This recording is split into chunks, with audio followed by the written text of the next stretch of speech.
the nigga wasn't having it, so the nigga was talking tough like, what you gonna do, not knowing that my homie had the heat on him. And I shit, not for nothing, I ain't even know. That's why I moved in silence now because of this nigga. Yo, he shot him like 4 times.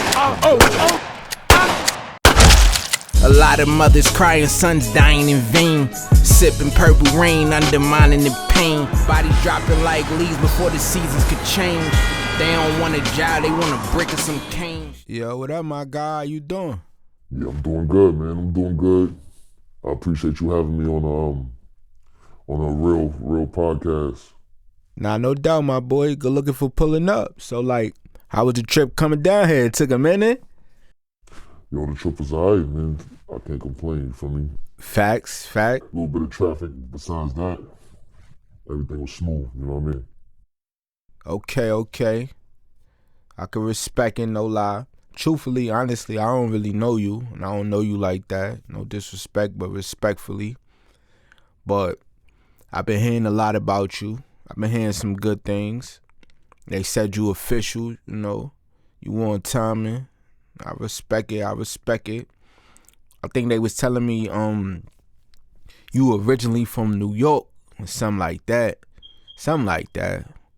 So like what borough you from, like, know what I mean? Yeah, well, originally, we started from Staten Island, you feel me? And then, but every borough's my borough, you feel me? I'm known well known everywhere. So, we moved from Queens to Brooklyn, you feel me, to the Bronx, one of my favorite boroughs. And then back to Staten Island, Long Island, all of that, you know what I'm saying? We take over the whole thing, you feel me? And then we branch out. We go down to Florida, you feel me? Georgia, Memphis, Tennessee, all of that, you feel me? That's how we move around. Yeah, okay. I see you don't live in New York no more, so like how I feel to be back. Yo, it's like a breath of fresh air, you feel me? Stomping grounds. I feel you, so like you miss it? I miss everywhere, man. As I'm sitting in my city, you feel me? I miss the cities that I made a home at, you feel me? Okay.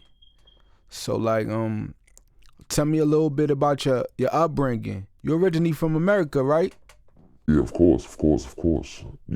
Okay, so cause it seems like when I met you, you had like some kind of like Haitian dialect, You know that. or like some kind of West Indian. That's how it is. The family dialect, you feel me? And that's where we learn. That's where we learn our movements from, you feel me? But definitely born and raised. I feel you.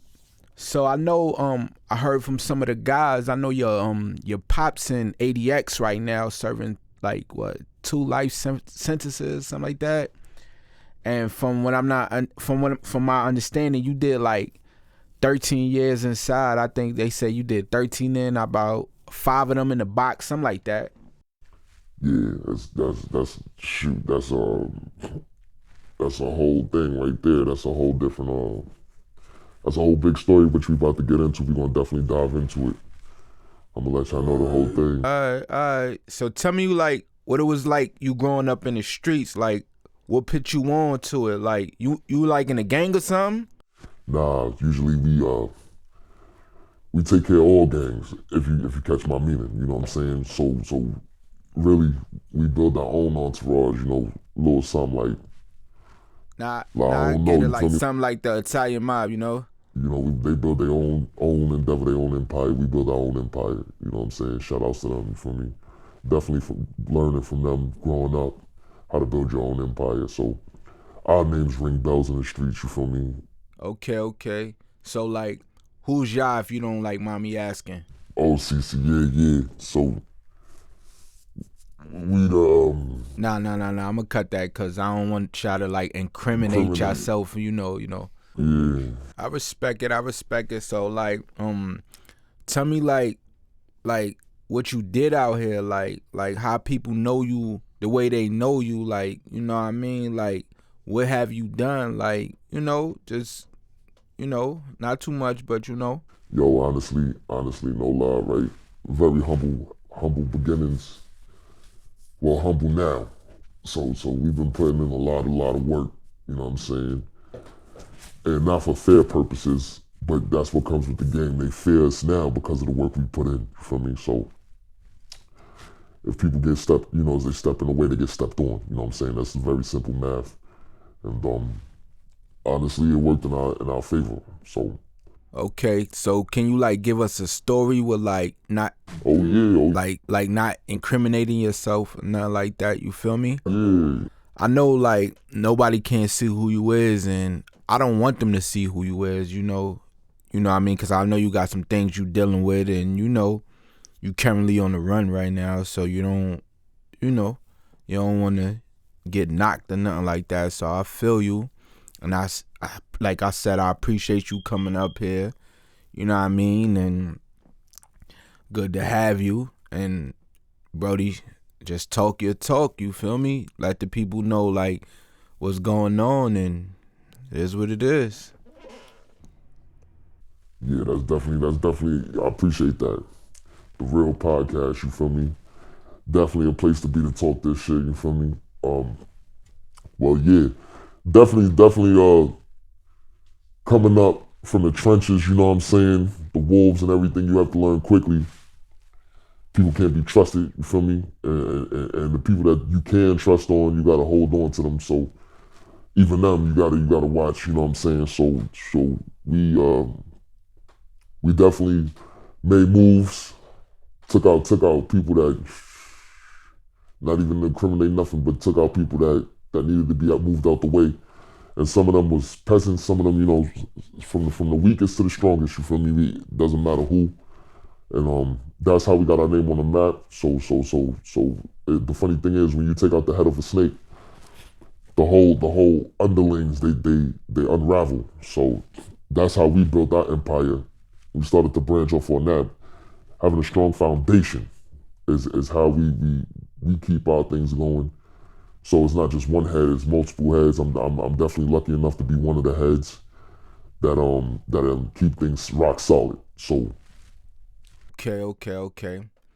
So give us the story you was saying that you wanted to talk about when it was yourself against somebody else, and it's either you or them.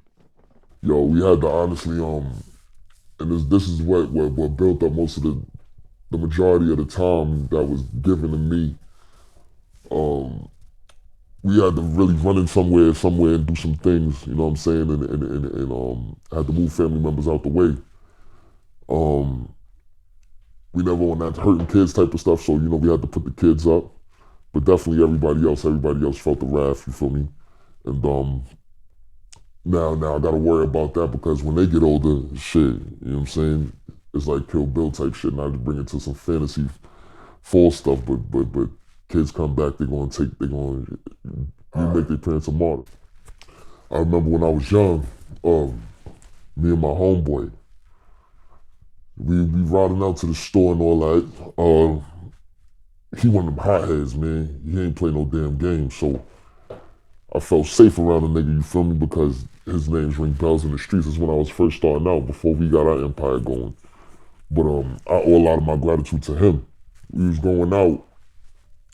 I'm trying to get something regular from the store. He's like, yo, come ride with me to the store, you thirsty or whatever. So I'm like, yeah. He was like, yo, we get a bed. We like, young, like 02, 01, stuff like that. So I'm like, all right, bet.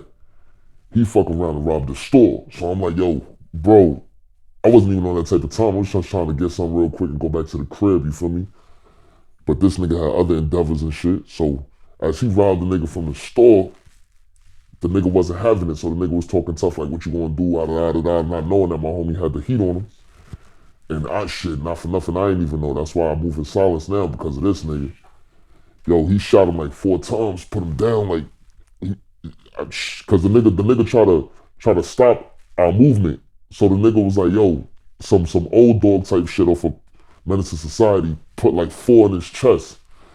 All of a sudden, we looking at each other. I'm like, yo, what the fuck is wrong with you? You feel me? But he took that as a sign of weakness. Yo, nigga, get your shit. Come on, let's go. So I'm like, damn, because when you ain't with the movement, you fool. So I'm like, all right. So I took some chips, some Skittles, pack of cigarettes, young dad, little motherfucker. Took like 3 beers. But now I'm incriminating myself. The nigga made sure he stood over homie, damn near knocked his fucking hairline off. I'm like, damn. So, and on top of that, we like right outside. Everybody heard it outside. So sirens is coming and shit. We had to make a skedaddle, but we young, so niggas wasn't expecting us to do that. And plus, it wasn't a smart move. It was really like it was really amateur. So we run out. The nigga we run into some problem. Show you did something. The nigga had a problem with the nigga talking about what he did. And then mind you, this is one of our niggas, part of our crew, part of our set from the hood. Nigga shot that nigga too. This is when I knew I had to get low, because you got two different type of situations going in two different areas. They're gonna pin you to a location. So as he did that, I'm like, damn, we gotta run. I started running. I ain't never ran so far in my life, never ran so hard, you feel me? But we damn near did that, and then we split ways. The nigga, long story short, started calling me up, asking if I said anything about anything. I'm like, nah, my nigga, I would never do that, you feel me? I'm not gonna talk about nothing we did or nothing like that. But he was so paranoid because he be high. So him being high, he wasn't thinking. You know what I'm saying? Until after the fact. I think around all the fact, I wasn't as high as him. I wasn't high at all, actually. I didn't even drink the beers I had. I gave it to the homies in the hood. And I smoked a cigarette or two and ate my snacks. But on some G shit, that's how young we was. So that really taught me how to really get down in this lifestyle, and either get down or lay down, or be food, or eat food out here. And that's definitely what started the endeavor of me building my empire. He's been around for my empire for a while. We have a bunch of crazy ass stories, and one of those stories got me locked up for like 15 years and shit, 10 in the hole, because we was taught since young not to be no pushovers. So now it's time for me to put in work.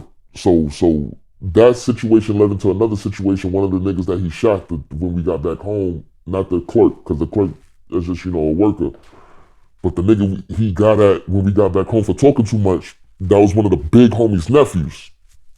So the big homie said, whoever's with that, whoever was around that, they done. You know what I mean? That got me nervous. So I'm like, all right, bet. You know what I mean? I'm moving. I got to take care of my fams and my moms and all that. So I'm like, yo, I can't be done. You feel me? I gotta make sure I'm straight. So I was talking to buddy that did the mission. I'm like, yo, let's figure out a way to get out of this, or whatever we need to do to reconcile this. Let's do it. He was like, there ain't no reconciliation, whatever the fuck he said. He said some shit that was slick, but he started laughing. He thought it was a game. So then we had the arm up. He knew people that have weaponry and stuff like that we needed. And then it was really up to him, but come to find out, it had to come down to me to put in the work on that. So I had to catch the big homie. That's what I was talking about when we catch big fish. We catch big fish, small fry, big fry, doesn't matter. He didn't pull the trigger because he got hit. So we run into the spot, and we wasn't even trying to rob nothing. We seen a lot of shit that we took, but it wasn't about that at the second. We just got lucky. So when I went in there, because we were supposed to reconcile that, so we went in there, pounds of this on the floor. We had pounds of weed. We had coke.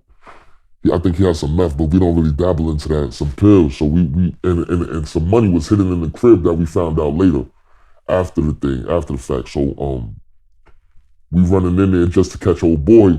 I'm thinking my homeboy, since he's Mad Max and shit, he about to go and handle that. But come to find out, the way the drop was, the nigga already knew he was coming. So he had the AR pointed at us already, and have an AR in the state of New York is fucking ridiculous. So we ain't never seen no shit like that at that age.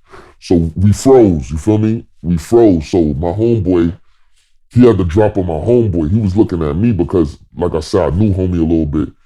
And he was familiar with me and mine. So he wasn't looking at me like a threat. He just was looking at the threat.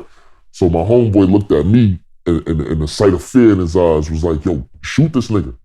Shoot this nigga. It wasn't, yo, if you don't shoot him, I'm gonna shoot you type shit. It was like, yo, shoot this nigga, save my ass. So I had to choose based off the nigga I knew a little bit, and my new boy that helped me build my empire. And I made the right decision at the time because my empire is thriving now. But at the time, I felt bad. I felt like I don't know what decision I made. So I had to up the gun one time. I hit him once in the eye and twice in the shoulder. So I wasn't even trying to aim. I was trying to aim for his shoulder, but not going to a range and being young, the way the kickback is it knocked the nigga off his feet, knocked the nigga clean off his feet. So he hit the floor. The first shot did it already. Just the second two shots was just to confirm, like, you know, just to make sure. And that scared off his boys. It was like 3-4 of them in there, but he was the only one with the gun. Feel me? Which is silly. He had the AR. None of his boys was packing, or if they was packing, they just fled. My boy that he was aiming at ran to pick up the AR, which that nigga with a gun like that is fucking dangerous. I thought I was done because I didn't do what he said in a reasonable time, but I did do what he said. So I thought I was done. But he was like, yo, pick up the shit. So we snatched a bunch of stuff off the floor. We snatched a bunch of bricks of this and that, you know what I'm saying? Took the weed, took the coke. He took the Heron and all that, you know what I'm saying? And then we started to search the crib, not knowing that we had a little bit of time because the neighbors, they called the cops immediately. And then plus the niggas that ran out made phone calls themselves. So we got nemesis coming and we got police coming. That's two different type of situations coming. But come to find out, upstairs, it wasn't, I say upstairs, but it was more like in the ceiling was like $115,000 worth of dope money. So my boy snatched that. When he snatched that, I had the big old duffel because they already had bags. So we had the big old duffel of this and of that. We run outside. We had to run through the fire escape down the back and then shoot across, and then kind of come out the next building. We had to come out the lobby of the next building while the first building was being surrounded. It really made a target on our backs. It really was bad because all these people are connected. But that put our name on the map. That put our name on the map. And that's what got niggas convicted. And that's what got me. I had 2 more murders after that before getting locked up, but that's what got the cops on the nigga ass. We was moving. Did you beat your cases? They only convicted me of 1 case. They don't know about the other 2. So like you said, don't say nothing to incriminate yourself, but shit had to be done to what it was done, and I already did the time. And allegedly, you know what I'm saying? But I definitely beat my cases. The other 2 got put on my boy, but he gone now. So they just thought it was him. You feel me? Which is definitely understandable. So I'm free now for that 1 murder, but I had to do 15, you know what I'm saying? So cases are beaten, you know what I'm saying? I know before we even get into like your jail stories and all that, cause I know you've been in the pen for a while. You just got out and you back on the run. Like, ain't you like tired of doing this, man? Like, no disrespect, but it's kind of foolish to me, man. Ain't you like ready to get your life together, something like that? Yo, right now, definitely feeling humbled, and I'm getting my life together slowly but surely. Still in the trenches, but now I got younger niggas that could do what I need them to do. You feel me? And it's a sort of like manipulation, but not really manipulation because it's they do it for the love, and we really take care of ours. So they do it. I don't have to move or budge or do anything like that. And plus, with their age, they'll be out in a certain amount of time, but they can still be young and vibrant. It's not like older niggas is doing it, you know what I'm saying, where you get 20 years and you coming out at 60, 50. You feel me? It's definitely a different type of vibe. And it's about being smarter because starting this game early, you gotta know what you're doing or you're gonna get fucked up. So definitely. Okay. So like, tell me about like one of the jail stories that like when you first kind of like when you got in there kind of messed with your mind and you was like, yo, that's crazy. Yo, I'm gonna give you like 3 of them, right? So I'm gonna give you a lucky story, I'm gonna give you a heartbreaking story, and I'm gonna give you an unfortunate story. So I'm gonna give you the unfortunate story the first time around. So we in the jail, and I've been there for a couple of months already. You know, sneaking in snacks, sneaking in weed, sneaking in this, sneaking in that. That's how I was getting my money going too, for my books and all that. So sort of like a pod boss, but not really a pod boss because I didn't really want the attention. So, but if the pod boss needed something, I was the go-to and the get and all that, without being on the lunch line or anything like that. I only had to move around. So, and also the COs and all that, the correctional officers that was in there and all that, they knew what was going on, and as long as they was taken care of, they wouldn't search your pod. They wouldn't really bother you as long as they was taken care of. So we in there. One of my affiliates, he ain't part of the squad or nothing, but one of my affiliates that showed me a little bit of the ropes when I first got in, he got himself in a jam. So when he got himself in a jam, he ran to us. You know what I'm saying? And honestly, I'm like, listen, I'm just a merchant type nigga in here. I just move stuff and I give niggas what they need. You want a hamburger, I can get you the hamburger type shit. But the violence, I get you a shank. I'm not shanking nobody. I'm trying to get the fuck out of here type shit. So he was looking for me to get him some shanks, and honestly, it didn't come through in time. That's the bad part. So it didn't come through in time. We had to wait a little second. I talked to the correctional people like, yo, listen, slide some of that up in here. They didn't have the timing, and then they yoked my man's up. So when they yoked my man's up, these niggas on some fruit shit, you know what I'm saying? Some mook shit, but I ain't know that. These are real gangsta ass niggas now. So they on some mook shit, they wrap them up. They like, yo, listen, you gonna pay for what you done. I'm like thinking in my head, like, what the fuck homie did? But that's none of my business. So they fucking take him. He in the back pen, you feel me? And they got connections with the COs too. So the COs mind their business. And they fucking raping this nigga, man, duking them all in, but they got him, son. I'm like, yo, crazy. And it was a situation where they wanted us to know how much power they had. So they sort of like had the door open and shit, curtains, like, you know, you put the sheets up, but the doors open. Usually niggas close the door and shit. Nigga had the door open, and loud sounds and shit. The cops minding their business. It smelled like, man, doodle and shit up in there. We really felt offended about that because this was one of our peeps. But on some G shit, you ain't catching me like that, so I had to mind my fucking business. You know what I'm saying? And it's not a sign of weakness, it's a sign of strategy and being smart. So, and plus, come to find out what he did, you can't be doing, you know what I'm saying? Because if he would have did what he did to them to me, I would have stabbed him up. I would have had to find a way to get him done. But they wanted to embarrass him. They didn't want to kill him because it was definitely on that type of time. But they definitely embarrassed him. The nigga had to go to the hospital. He was in an Usher situation, not like that, you know, shout out to Usher, but, you know, he had to be hospitalized for a couple, and they switched him to a different pod. That was the most craziest thing I went through, and that was an unfortunate story.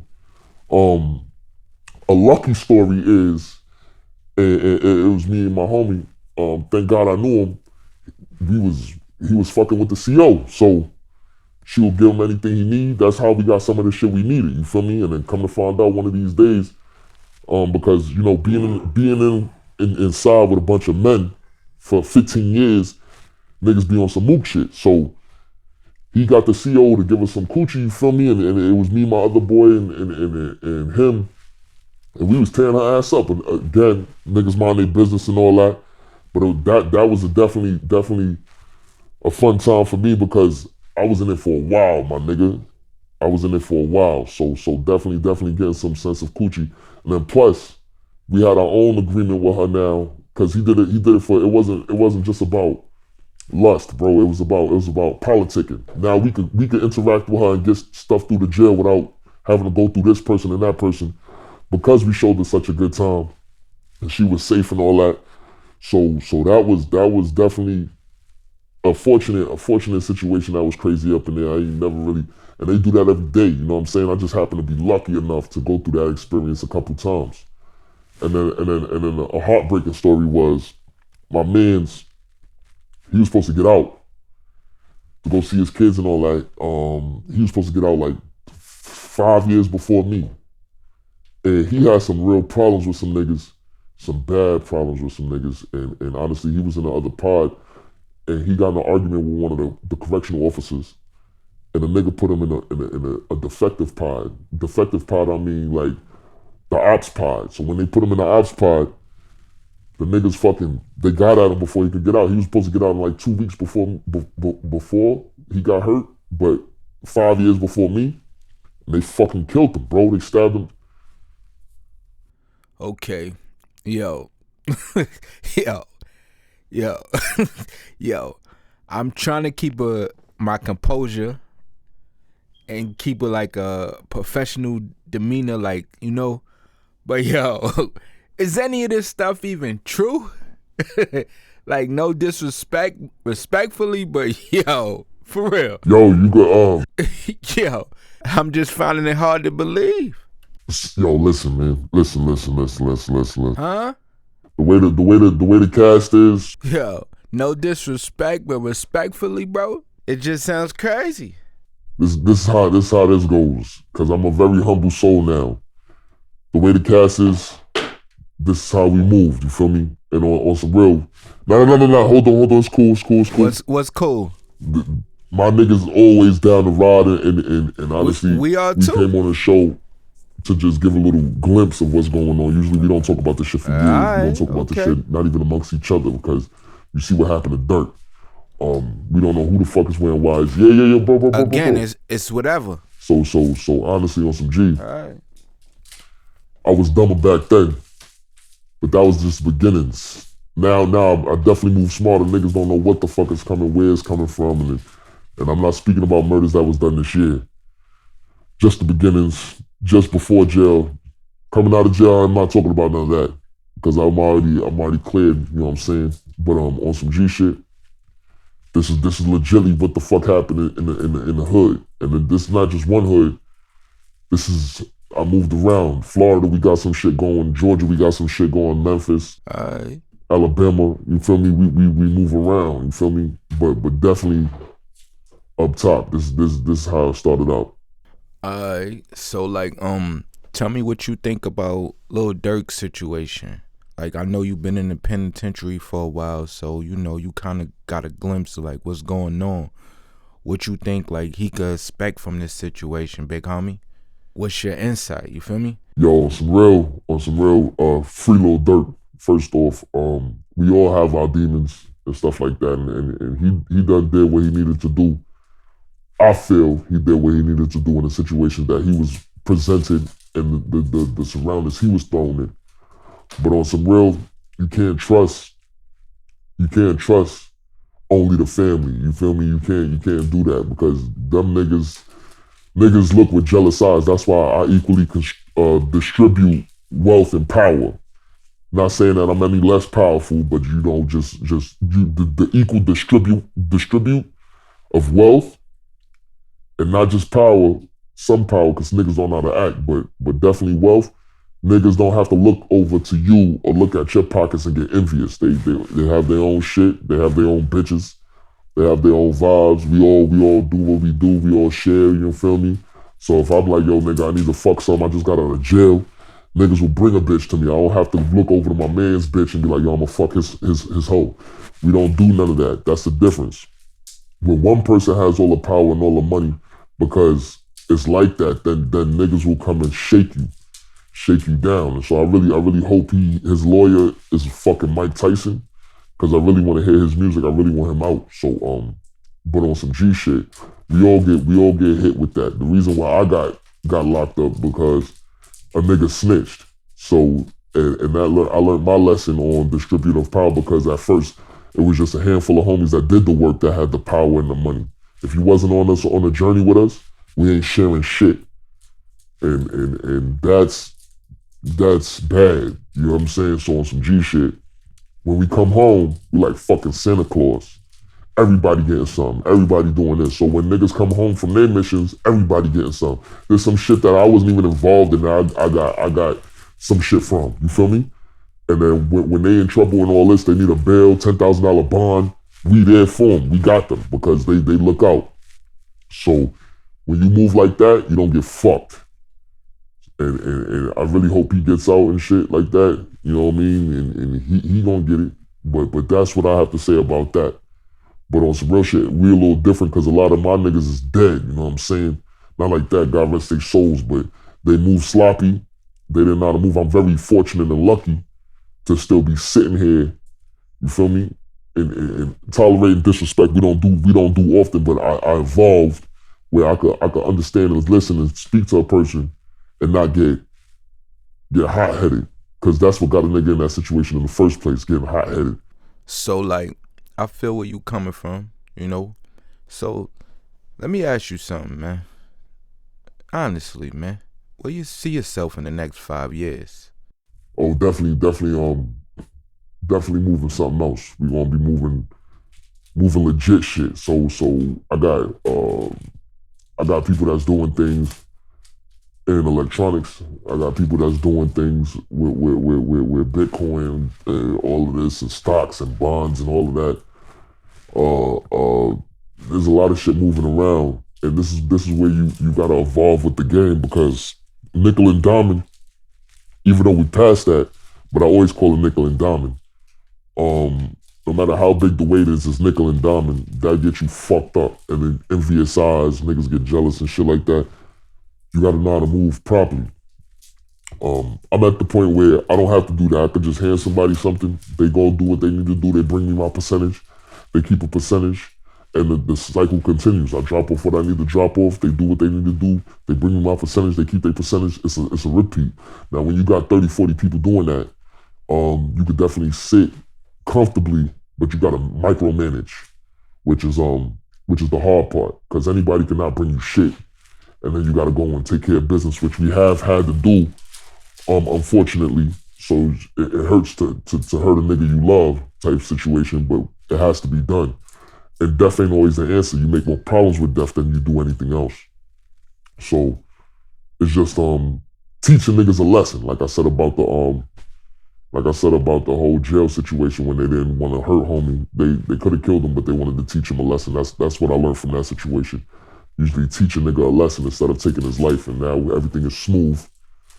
Niggas know better, and that's how I built my name. That's how you was able to hear about me and my name ringing bells in the streets and shit like that.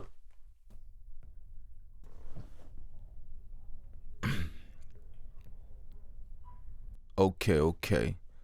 So, I ain't gonna say your name or nothing. I'ma keep it honest with you, bro. Not for nothing. This was a dumb interview. Nah, respectfully. Yo, honestly. You a dummy, bro. Honestly. Yo, on some G shit. Yo, chill. See, you making me back with my boys off you and shit. Nah, but I can appreciate the constructive criticism that you trying to instill. Listen, I hope you know where you at. Thank you for pulling up. Nobody gonna get touched. Well, I promise I'm not gonna get touched at all. I want to thank y'all for coming down, but at this point, it really doesn't matter. Yo, it's a dumb interview. Yo, listen. Yo, turn off my mic. Yo, man. Yo, rev up the whip, we about to dip, because this nigga does. Respectfully. This nigga, he don't. Yo, I don't want no beef with y'all. I don't want no smoke. I know y'all some murderers that y'all told me y'all was, but yo, it is what it is at this point. Yo, check the records. Check the records, because I'm looking around at the drinking a 40. I see the 40. I'm doing this to show the humble beginning. I can't be out here flashing and shit. Nigga, you got a mask on, bro. You got a mask on and you got a 40. Yo, we didn't see you taking out. Yo, listen, bro. Listen. In the interview done, yo. Let's get the fuck out of here, because we gotta move some. Alright, my boy. I'ma holla at you, my boy. I was taught by a pimp, ain't no loving no hoe, and the winter ain't cold till it's blood in the snow. Hey, where I go, you know I'm clutching the foe, and if I tell you that it's smoking, ain't no Dutch and some dro. A lot of mothers crying, sons dying in vain, sipping purple rain, undermining the pain. Bodies dropping like leaves before the seasons could change. They don't want a job, they want a brick or some cane.